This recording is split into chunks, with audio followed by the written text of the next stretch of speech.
Alright, so let's go ahead and remove all the impurities here.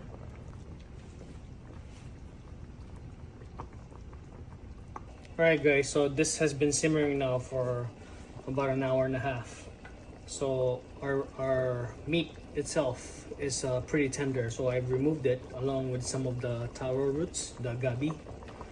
But the beef knuckles I have left in the boiling soup here, and I will let this boil, let it simmer for another maybe 30 minutes or until the tendons on the beef knuckles get tender.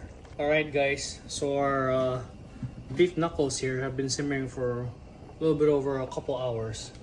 So now we can add our meat back in the pot. This is the meat that we removed earlier, okay? I just didn't want to overcook the meat. I didn't want it to get shredded. That's why I removed the meat. So now that our meat is back in the pot, we can now grab some of our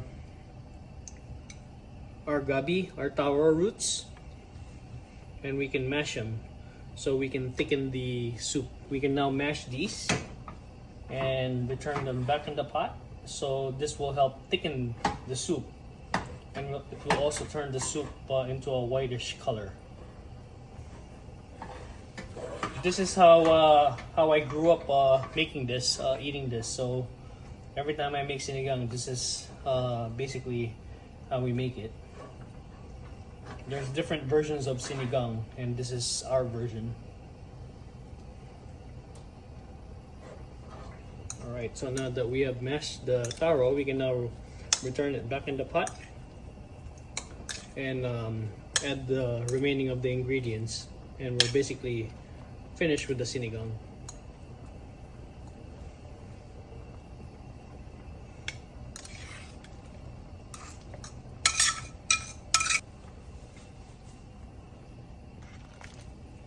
Alright guys, we can now add the rest of the ingredients here.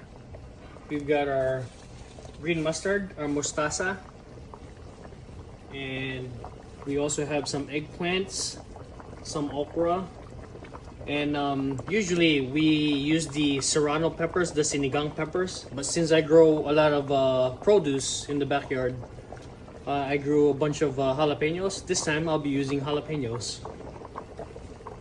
So now we can add our veggies.